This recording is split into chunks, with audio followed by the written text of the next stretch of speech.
For 10 years, Roger was the sun in my sky. After the storm that took my father, Roger was the calm, the warmth, the thing that made life feel possible again. He wasn't just my dad's business partner. He was the man who stepped out of the wreckage of our lives, dusted me off and told me I still had a future. He gave me a job at his new company, the one he built from the ashes of my father's failure. He mentored me, guided me, and on every anniversary of my father's death, he would take my mother and me to the same old dark wood steakhouse, raise a glass of expensive scotch, and tell stories about the brilliant man my father was. His voice thick with what I always thought was genuine grief. He treated me like a son. My mother and I weren't just grateful, we were indebted to him in a way that felt deeper than money, a spiritual debt for pulling us from the abyss.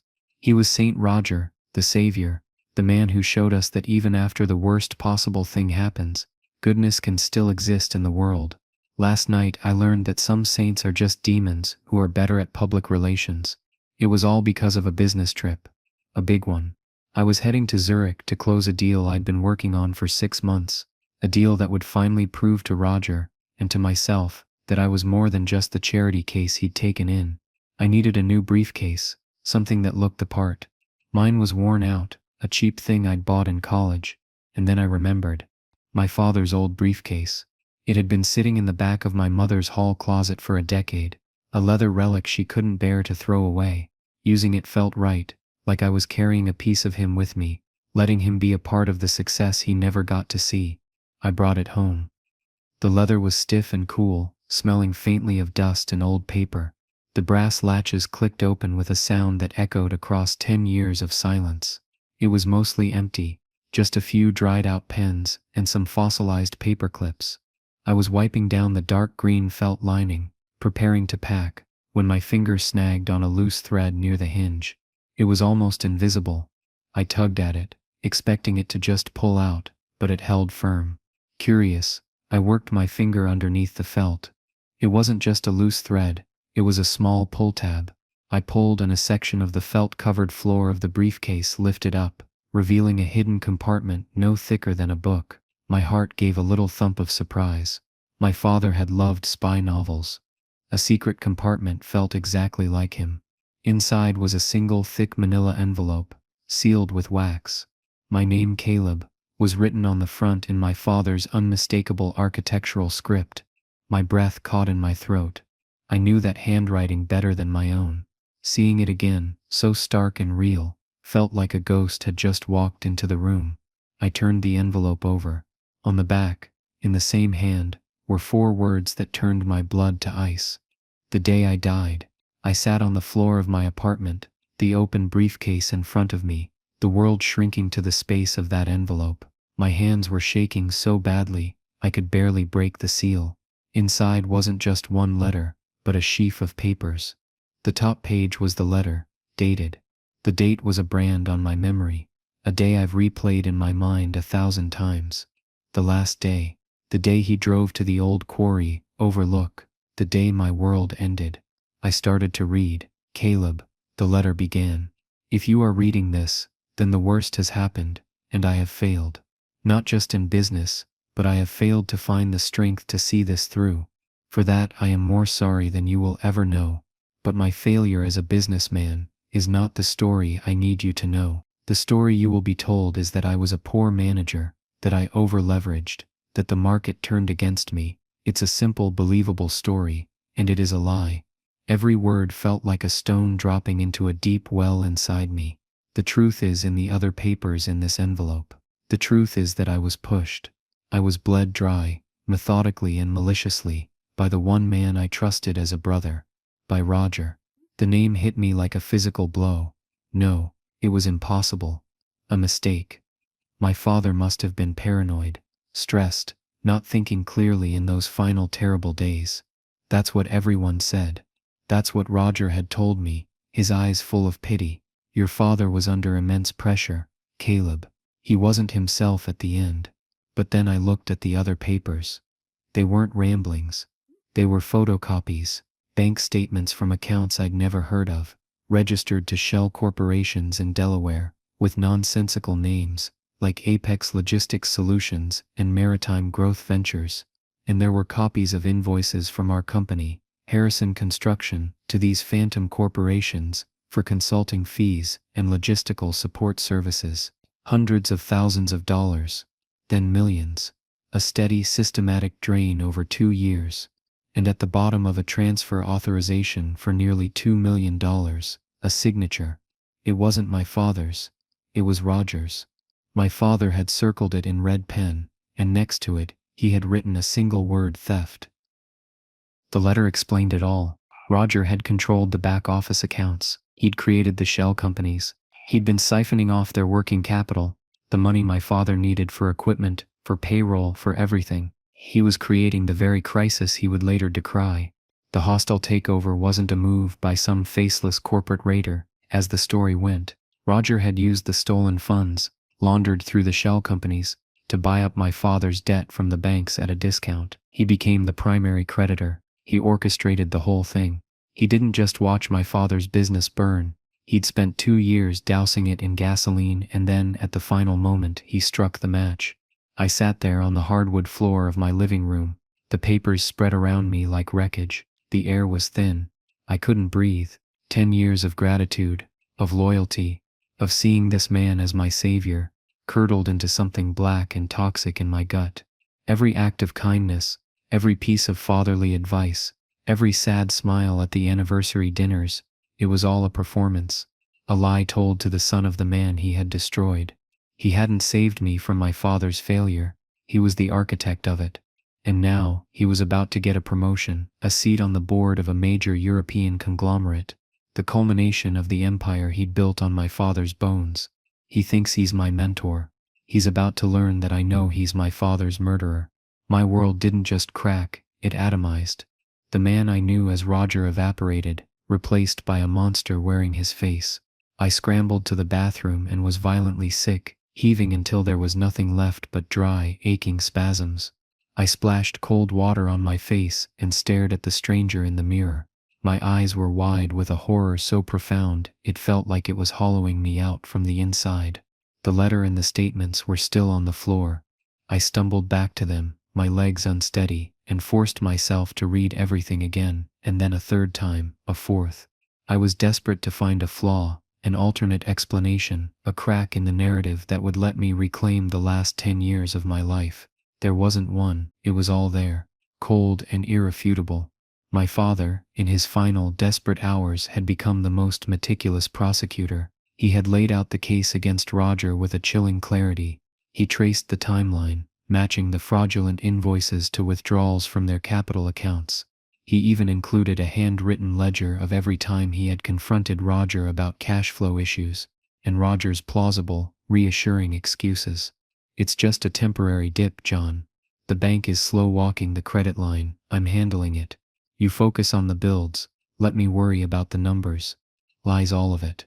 The rage came next, a white-hot wave that was so intense it made my vision swim. I wanted to smash something. I wanted to drive to Roger's sprawling, perfectly manicured estate, the one he'd bought a year after my father's death, and beat down his door. I wanted to throw these papers in his face and watch his mask of benevolent paternalism crumble. I wanted to see the fear in his eyes when he realized his grand deception was over. But what would that accomplish?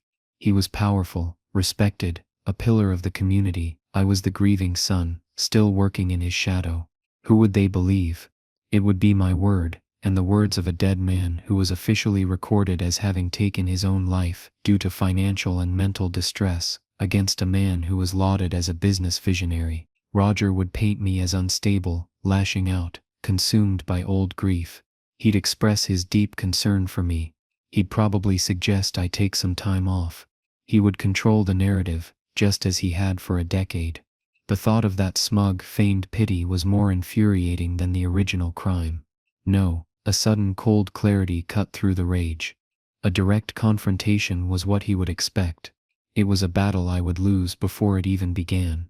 My father had tried to fight him head-on, with questions and accusations, and Roger had just smiled and lied and bled him dry. I couldn't make the same mistake. This couldn't be a fight. It had to be an execution. The Zurich trip was forgotten. I called the airline and cancelled, my voice a flat monotone. I emailed my assistant and told her a family emergency had come up.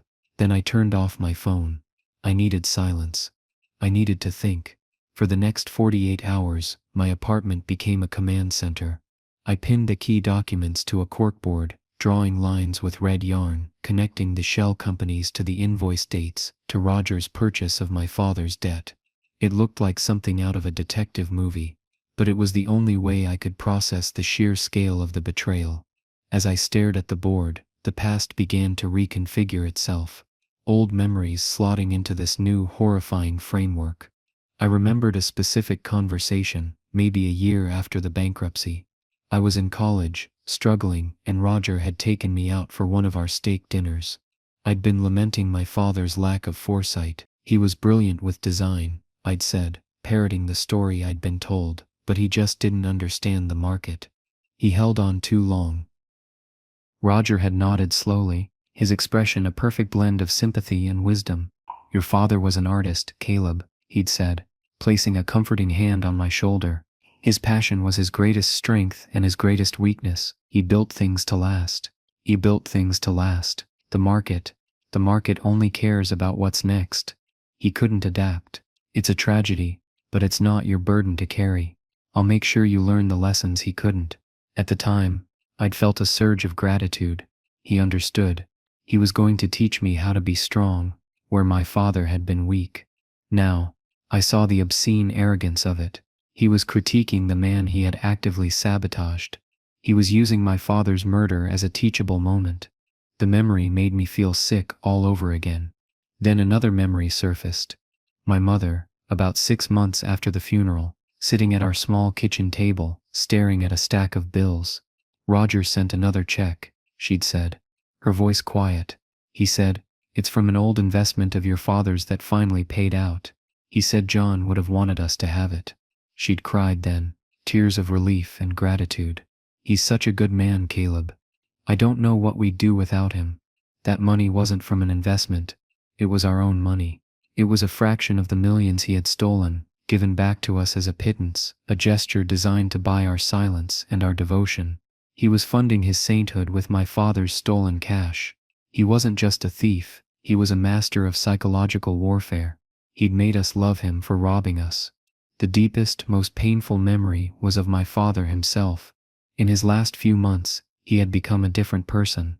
He was gaunt, his eyes always darting around, as if he expected a blow to land at any moment. He was irritable and paranoid, poring over ledgers at all hours of the night. He'd mutter about money just vanishing, about deals falling through for no reason. My mother and I, and even his own doctor, had tried to talk to him. We'd told him he was working too hard, that the stress was getting to him. We'd suggested he take a vacation. We'd treated him like he was losing his mind. I remembered one night, I found him in his home office, surrounded by papers, his face pale. "He's hiding something, Caleb," he'd whispered, his voice hoarse. "Roger, the numbers don't add up. They just don't add up." I'd put my arm around him. "Dad, it's 3 in the morning, you're exhausted. Roger's your partner, he's handling it. You have to trust him." The look on his face in that moment has haunted me for 10 years. It wasn't anger, it was a profound, bottomless despair. The look of a man who realized he was utterly alone, that even his own son didn't believe him. He had been trying to tell me, he had been screaming for help, and I had patted him on the back and told him to get some sleep. I hadn't just failed to help him. I had been one of Roger's unwitting accomplices, helping to gaslight the man I loved most in the world into an early grave. That thought was the heaviest burden of all. It wasn't about revenge, until it was.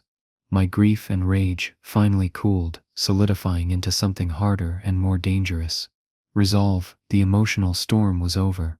What was left was a deadly calm. I knew I couldn't do this alone. I was an architect, a project manager. I knew construction, not corporate warfare. I needed a weapon, and more than that, I needed someone who knew how to wield it. My first call was to an old friend from college, Ben, who had gone to law school. I didn't tell him everything, just that I had a sensitive family matter involving a business dispute, and needed a recommendation for someone discreet, sharp, and most importantly, hungry. Ben didn't ask too many questions. He gave me a name, Marcus Thorne. He's not a big shot partner at a downtown firm, Ben warned me. He's a junior associate at a smaller, scrappier outfit. But the guy's a shark. He lives for complex litigation, and he hates old money bullies. Perfect. I met Marcus in a sterile glass-walled conference room in his office. He was younger than I expected, maybe 30, with intense, intelligent eyes that seemed to take in everything at once. He wore a perfectly tailored suit, but had the restless energy of a fighter. I didn't waste time. I laid the briefcase on the table, opened it, and slid the envelope across to him. "Read this first," I said, pointing to my father's letter. Marcus read it in silence, his expression unreadable. Then he picked up the bank statements and the fraudulent invoices. He spent 20 minutes examining them, his focus absolute. He laid them out on the conference table, his sharp mind immediately seeing the patterns it had taken me a full day to map out on my corkboard. Finally, he leaned back in his chair and looked at me, a low whistle escaping his lips. "This is comprehensive," he said, his voice a quiet hum of professional appreciation. "Your father built his own coffin, and then he built the case to prosecute the man who pushed him in." He looked me straight in the eye. "What do you want, Caleb?" "I want him ruined," I said, the words tasting like metal. "I don't just want the money back. That's not the point. I want his name, his reputation, his entire life, to be dismantled. I want him to feel what my father felt. Helpless. Cornered. Erased." Marcus nodded slowly, a flicker of something that looked like respect in his eyes. "Okay," he said. "Ruined is a strategic objective. We can work with that. But walking in and throwing this on his desk gets you a quick, messy lawsuit and a big settlement, and he walks away with his reputation bruised but intact. He'll paint it as a partnership dispute gone ugly. To truly ruin a man like Roger Connolly, you don't attack him. You disassemble him, piece by piece, until the whole structure collapses on its own." That was it. That was exactly what I felt, but couldn't articulate. Marcus understood. "The first thing we need to do," Marcus continued, his voice dropping, "all business now, is understand that this is our secret weapon." He tapped the envelope. "But a 10-year-old crime is hard to prosecute. The statute of limitations on many of the financial crimes may have expired. A civil suit is possible, but messy. Our real leverage isn't in what he did then, it's in what he has now." "His company," I said. "Connolly Holdings." "Exactly. He built that empire on a foundation of theft. This is the fruit of the poisonous tree. If we can prove that the seed money for Connolly Holdings was the capital he embezzled from Harrison Construction, we don't just have a claim on his past, we have a claim on his present." The plan began to form. It was beautiful in its cold-blooded logic. The first step was to bring in a forensic accountant, a specialist in tracing money through complex corporate structures. Marcus knew a woman named Evelyn Reed, a quiet, grandmotherly-looking person who was, in his words, a bloodhound with a calculator. I paid her retainer out of my own savings, draining my account without a second thought. For 2 weeks, Evelyn worked in silence, locked away with copies of my father's documents and every public filing from Connolly Holdings she could get her hands on. I went back to work. It was the hardest thing I've ever had to do. I had to sit in meetings with Roger, listen to his booming laugh, watch him clap colleagues on the back, and pretend that my world hadn't been upended. I had to play the part of the loyal protege, the grateful son. Roger, oblivious, was in his element. He was consumed with the Zurich deal I was supposed to have been on. He'd postponed it, but was now deep in negotiations to acquire a major German manufacturing firm, a move that would elevate his company to a global player. He was leveraged to the hilt, pouring every bit of capital and credit he had into making it happen. He was arrogant, expansive, on top of the world. He kept pulling me into his office to look at blueprints and projections. "This is the big one, Caleb," he'd say, his eyes gleaming. "This is the move that puts us in the history books. Your father, he always dreamed of going international, but he was too cautious. He didn't have the stomach for this level of risk." I would just nod, a tight smile fixed on my face, while inside I was screaming. The hypocrisy was breathtaking. He was using my father's unrealized dreams as a weapon against his memory. During this time, my mother kept calling, worried about me. "Caleb, you've been so distant. Is everything all right? You seemed so excited about the Zurich trip." "Just a lot on my mind, Mom," I'd say, the lie feeling like sandpaper in my throat. I couldn't tell her, not yet. The truth would destroy her image of the man who had been her rock for a decade. It would unravel her. I had to have a resolution in hand before I could detonate that bomb in her life. This was my burden to carry, alone. Then Evelyn called. We met back in Marcus's conference room. She slid a thick binder across the table. It was dense, filled with charts and figures, but the executive summary on the first page was all I needed to see. She had done it. She had found the thread and pulled it. She had traced the embezzled funds from Harrison Construction through the 2 Delaware shell companies. From there, the money had been funneled into a third offshore entity in the Cayman Islands, where it sat for 6 months. Then, just after my father's company was officially dissolved in bankruptcy, the exact same amount, minus a few thousand in transaction fees, was wired back to a newly incorporated entity in New York, Connolly Holdings. It was the seed money, the entire foundation. Every stock, every asset, every building with his name on it had grown from the soil of my father's ruin. But there was more. The ace in the hole. Evelyn had uncovered something else, something current. In his aggressive push for the German acquisition, Roger had pledged nearly all his personal and corporate assets as collateral. But to meet the bank's liquidity requirements, he had been forced to use a specific high-value asset to secure the final tranche of the loan, the original downtown office building that had once been the headquarters of Harrison Construction. He'd acquired it for pennies on the dollar during the bankruptcy liquidation, and Evelyn, the bloodhound, had found an anomaly in the title history. In the chaotic final days of the liquidation, a clerical error had been made. A single parcel of land, a small seemingly useless strip that housed the building's primary generator and HVAC systems, had never been properly transferred. The title was still held by the long-defunct corporate shell of Harrison Construction. My father was still, on paper, the owner of the beating heart of Roger's most valuable physical asset. It was a 1-in-a-million oversight, a ghost in the machine. Marcus stared at the report, a slow, predatory grin spreading across his face. "Oh, you magnificent woman," he said to Evelyn. He turned to me. "Caleb, we don't just have a claim on his company. We have a kill switch on his biggest deal." The plan was no longer just about justice. It had become a corporate takeover, cloaked in the language of righteous vengeance. We now had the hidden leverage we needed. The quiet part of the plan was about to begin. Roger was so focused on his glorious future in Germany, he had no idea the ghosts of his past were about to foreclose on his present. The time for silent planning was over. It was time to make the first move. We didn't go to the press.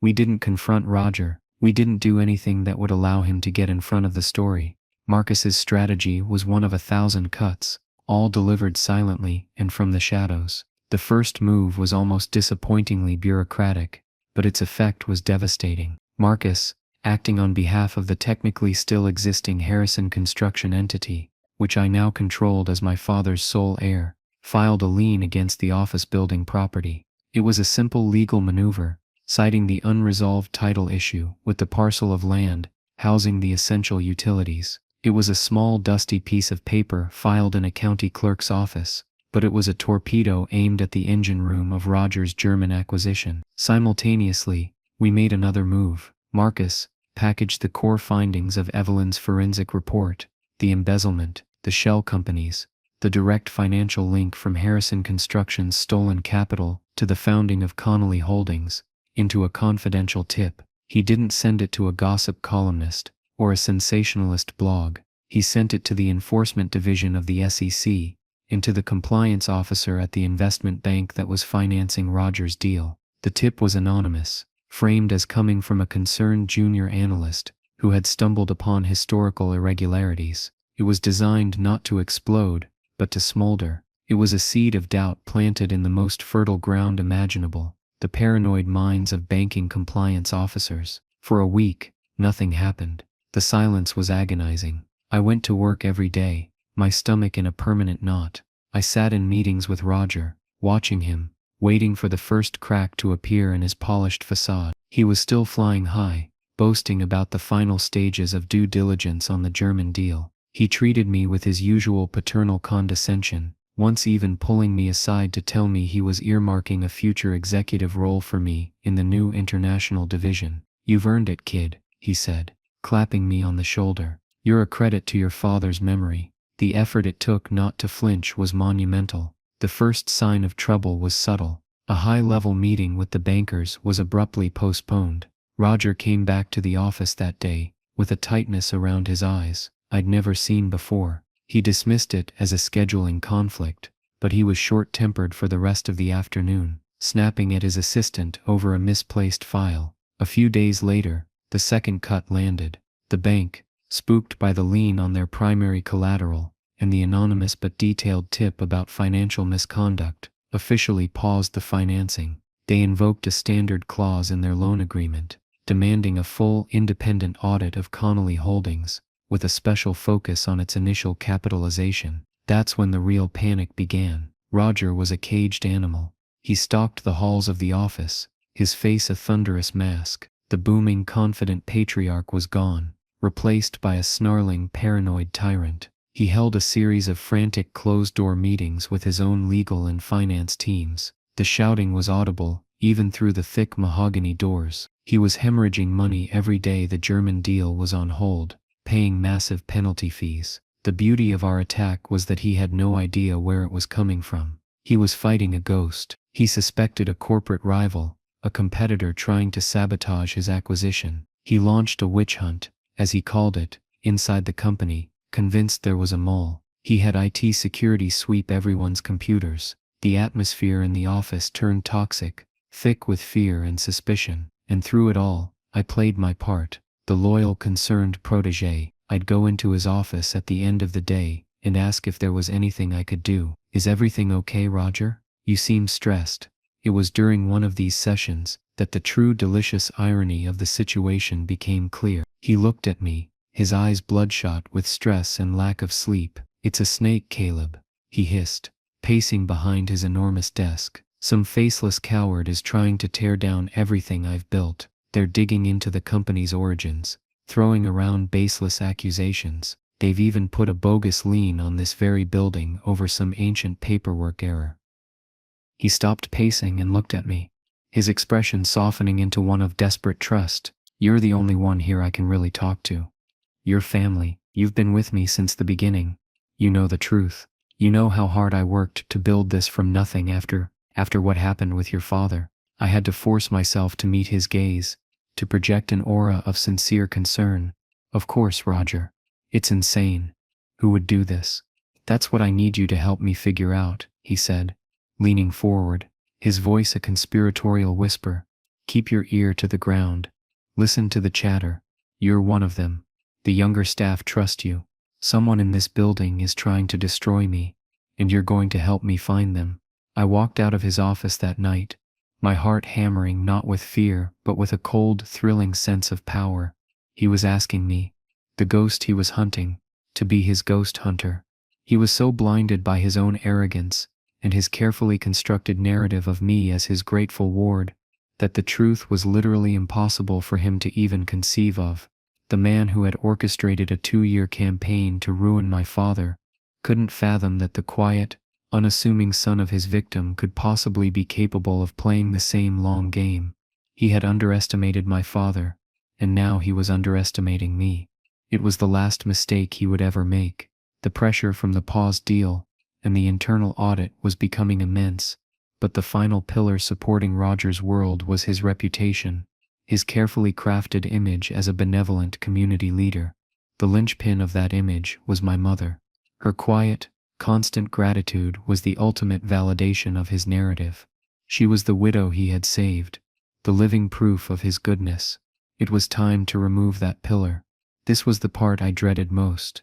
I drove to my mother's house, the one she'd lived in since I was a child.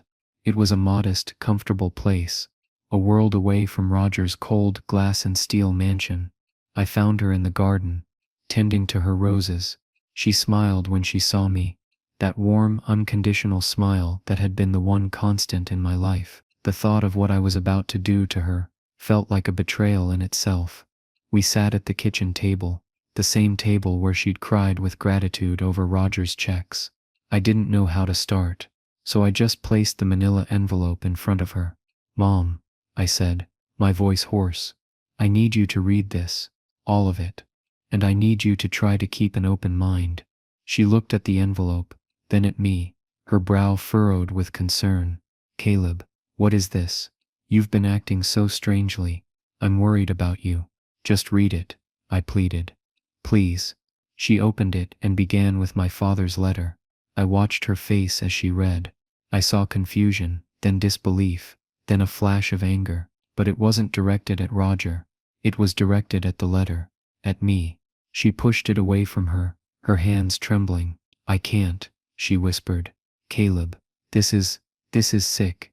Your father, he wasn't well at the end. We both know that. He was paranoid. He was seeing enemies everywhere. To blame Roger, who has done nothing but care for us for 10 years. It's cruel." My heart sank.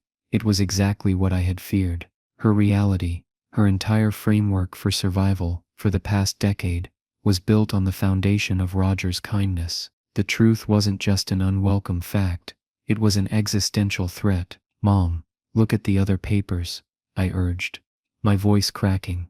"It's not just the letter. Look at the bank statements, the invoices, the proof." She shook her head, tears welling in her eyes. "I don't want to look at them. I want you to stop this. Whatever vendetta you have, whatever old grief is making you do this, you need to let it go. You're going to destroy the best friend this family has ever had." I had failed. I had known it would be hard, but I hadn't anticipated the ferocity of her denial. I saw then that I wasn't just fighting Roger. I was fighting the 10 years of meticulous psychological conditioning he had subjected us to. I couldn't push her. It would only drive her further away. I stood up, feeling defeated. "Okay, Mom," I said quietly. "I'm sorry. Just keep the papers. In case you change your mind." I left a copy of the entire file on her kitchen table and walked out, feeling more alone than I ever had in my life. Roger hadn't just taken my father, he had taken my mother too, turning her loyalty into a weapon against the truth. But Roger, for all his cunning, was a creature of habit. His primary tool was manipulation, and when faced with a threat, he would always return to it. A few days after my disastrous visit, my mother called me. Her voice was different. It was thin, trembling, stripped of all its previous conviction. "Caleb," she said, her voice barely a whisper, "you need to come over." When I arrived, she was sitting at the kitchen table, staring at the papers I had left her. Her face was ashen. "He came to see me," she said, not looking up. "Roger. He must have sensed something was wrong. Maybe you said something at work. I don't know, but he came here an hour ago." She took a shaky breath. "He told me a story. He said he was worried about you, that you'd been digging into the past. He said there was something he had hidden all these years, to protect your father's memory, to protect me." My blood ran cold. He was trying to get ahead of it. "He said your father had a secret," my mother continued, her voice breaking, "a gambling problem. He said your father had racked up huge debts with some very dangerous people. He said all that money that disappeared from the company, it wasn't him, it was him, Roger, secretly paying off your father's debts to keep the loan sharks from coming after our family. He said the bankruptcy was just a cover to make it all go away. He said he did it all to protect us." He cried, "Caleb." He sat right there in that chair, and he cried, telling me how much it hurt him to have to lie for all these years. It was a brilliant, vicious lie. It was plausible. It preyed on my father's known stress and erratic behavior at the end. It recast Roger not just as a savior, but as a silent martyr. For a horrifying moment, I thought it might have worked. But then my mother said, finally looking up at me, her eyes clear with a terrible newfound certainty, "I asked him about Apex Logistics Solutions. I just picked one of the names from these statements you left me. I asked him if that was one of the loan sharks he'd paid off." She paused, and a single tear traced a path down her cheek. The look on his face, Caleb. It was just for a second, but I saw it. It wasn't confusion. It was panic. He had no idea what I was talking about. He started to stammer, saying he couldn't remember all the names, that it was a long time ago. But the lie was too complicated. He got tangled in it. Your father's letter. It's one consistent, horrible story. Roger's story. It changed right here, in my kitchen. The dam had broken. The clumsy, desperate lie he'd improvised had done what the cold, hard facts could not. It had revealed the performer behind the mask. My mother slid the envelope across the table to me. Her hand was steady now. He's not a good man, she said, her voice filled with a quiet, steely rage I had never heard before. He's a monster, and he has been sitting at our table for 10 years. That evening, she made a phone call. I only heard her side of it. Her voice was calm, devoid of all emotion. Roger, it's Sarah, she said. I know what you did to John. No, don't speak. Don't you ever speak to me or my son again. Don't call this house. Don't send flowers. We are done. She hung up the phone. The final pillar had been kicked out. The family exodus was complete. It was just me and her now. On one side of the chasm, with the truth. Roger was on the other, alone with his crumbling empire and his lies. He was cornered, and a cornered animal is the most dangerous. He would come for me now. I was ready. The summons came the next day. A curt text from Roger. The steakhouse. 7 p.m. We need to talk. He was retreating to his home turf, the stage where he had performed his role as benevolent father figure for a decade. He was trying to re-establish the old dynamic, to put me back in my place as the deferential boy he had saved. It was a pathetic, predictable move. I arrived exactly at 7. The restaurant was dark, smelling of old leather and grilled meat. The maitre d' led me to our usual booth in the back corner. Roger was already there, a glass of scotch in his hand. He looked terrible. His face was puffy, his eyes were bloodshot, and the confident swagger was gone, replaced by a tense, coiled energy. He tried to smile as I sat down, but it was a grimace. Caleb, he began, his voice attempting a familiar paternal tone. I'm glad you came. Your mother, she's not thinking clearly. She's upset. This whole business with the company has been stressful for everyone. I just looked at him, saying nothing. My silence was a vacuum, and he rushed to fill it. Listen, I know this looks bad, he continued, leaning forward.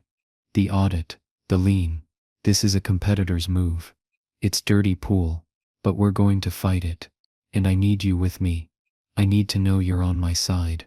I let the silence hang in the air for another long moment. I watched him squirm. Then I spoke, my voice quiet and even. There is no competitor, Roger. There is no mole. There's just me.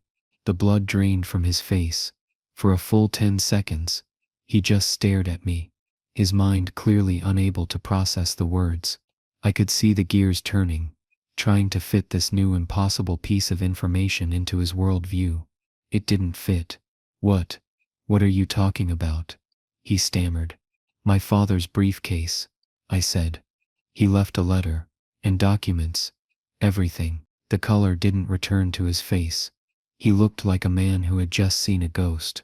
His composure, the carefully constructed mask he had worn for 10 years, shattered into a million pieces. His first reaction was pure, sputtering rage. You did this, he hissed, his voice low and venomous. After everything I've done for you, I took you in. I gave you a career. I treated you like my own son. Your father was a weak, pathetic man who couldn't handle the pressure, and I saved you from that legacy of failure. And this is how you repay me, by trying to destroy me with the paranoid delusions of a dead man. I didn't react. I let his rage wash over me. It was the desperate tantrum of a guilty man, and when he finally ran out of breath, I calmly reached into my own briefcase, a new one, and pulled out a single thin folder. I slid it across the table. This isn't my father's delusion, I said. This is Evelyn Reed's forensic accounting report. It traces every single dollar you stole from Harrison Construction, through 3 shell companies, directly into the initial capitalization of Connolly Holdings. It's a straight line, Roger. A 10-year-old crime that happens to be the foundation of your entire life. He stared at the folder as if it were a snake. He didn't open it. He didn't have to. The bank has a copy of that report, I continued, my voice still level. So does the SEC, the German firm you were trying to acquire. Their board has been briefed. The financial journalist who has been sniffing around.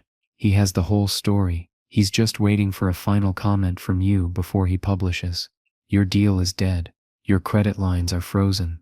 Your reputation is about to become radioactive. I leaned forward slightly. But it gets worse for you. The lien on your building. That's not a bogus filing. My father's company, which I now control, legally owns the land your generator sits on. As of this morning, we've filed an injunction. We're turning off your power tomorrow at noon. The entire building. Lights out. He looked like he couldn't breathe.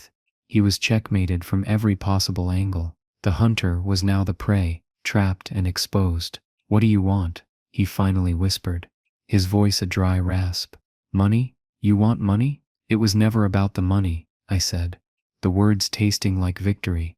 It was about the truth. It was about my father's name. But now it's about the company. The company you built with his money, on top of his grave. I laid out my terms. There was no negotiation. You have two options. Option A, you can fight me. I'll leak the full story to the press. The SEC will file charges. You'll be buried in lawsuits for the rest of your life, and you will likely die in prison. Your name will be a synonym for fraud. Or there's option B, Altafian. Section B. I pushed a second folder across the table. Inside that folder are documents that will transfer your controlling interest in Connolly Holdings to a trust set up in my father's name. You will sign them tonight. Tomorrow morning, you will announce your immediate retirement, citing personal health reasons. In return, the SEC complaint gets withdrawn. The journalist's story gets killed. The lien on your building gets lifted. I will take over the company, and you will simply disappear. You get to keep your freedom and whatever personal assets you have left. I get to take back my father's legacy. He stared at the folders, his jaw working silently. His entire world had been reduced to 2 pieces of paper on a steakhouse table. I saw the fight go out of his eyes, replaced by the hollow look of utter defeat. He knew he had no move left to make. He slowly reached for the second folder and a pen. He didn't say another word. He just signed, his hand shaking. The great Roger Connolly, the titan of industry, the benevolent patriarch, was gone. All that was left was a tired old thief. I took the signed documents, stood up, and looked down at him one last time. He didn't fail because he was weak, Roger, I said. He failed because he trusted you. I walked out of the restaurant and didn't look back. It was over. The new reality had begun. He signed the papers. The transfer was swift and legally airtight, executed by Marcus's firm before the ink was even fully dry. Roger announced his retirement the next morning. The official story was a sudden serious health issue that required his full attention. The financial community whispered, of course, but the storm I had summoned receded as quickly as it had formed. The journalist, honoring our agreement, killed the story. The SEC, seeing the change in ownership and receiving a quiet assurance that all irregularities would be rectified, closed their inquiry. The company was mine, or more accurately, it was my father's. The first thing I did was change the name. Connolly Holdings was wiped from the face of the earth. In its place, resurrected from the ashes, was Harrison and Son Construction. It was more than a symbolic gesture. It was a course correction for history. Taking the helm was like stepping into the heart of a gilded labyrinth. From the outside, it was an empire. From the inside, it was a house of cards. Roger, in his arrogant pursuit of the German deal, had leveraged the company to the breaking point. It was saddled with debt and propped up by risky financial instruments. I barely understood. He wasn't just a thief. He was a terrible businessman, a gambler who had been betting my father's stolen legacy on one last big score. If I hadn't stepped in, the whole thing would have likely imploded on its own within a year. The next year of my life was the hardest I've ever worked. It wasn't about revenge anymore. It was about responsibility. There were hundreds of employees, people with families and mortgages, who had no idea their jobs were built on such a rotten foundation. I worked with the forensic accountants and a team of turnaround specialists. We had to perform painful surgery. We sold off the hollow, non-performing assets Roger had acquired for vanity. We restructured the debt. We had to lay some people off, and each one felt like a personal failure. But we saved the core of the company. We saved the majority of the jobs. We made it solvent. We made it real.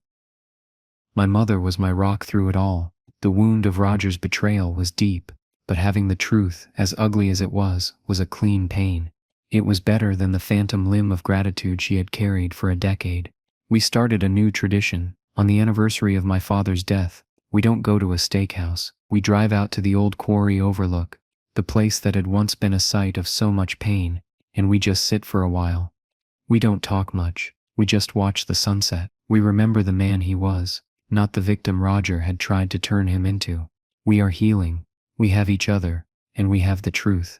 So here I am now, the head of a company I never thought I'd lead, living a life I never imagined, and I find myself thinking about the nature of justice and revenge. What I did to Roger was calculated, and it was cold. I dismantled his life with the same methodical precision he used on my father. Does that make me like him? I've asked myself that question 1,000 times in the dead of night, but here's where I land. It wasn't about revenge, until it was. That moment, reading my father's letter, the rage was primal. But the plan, the execution, that became something else. It became a restoration. It was like finding a masterpiece, painted over by a forger. My job was simply to strip away the ugly, cheap paint to reveal the brilliant work underneath. Roger thought he saved me from my father's failure, but in the end, all I did was save my father's legacy from him. I didn't destroy a man, I just took away the lie he was hiding behind, and it turned out there was nothing left underneath. I'd love to hear what you think. What would you have done if you were in my shoes? Is there a line between justice and revenge, and did I cross it? Let me know your thoughts in the comments below. It helps to hear how others see these impossible situations. Thank you for listening to my story, and if you're interested in more stories about the complexities of family betrayal and the long road to setting things right, please consider liking this video and subscribing to the channel.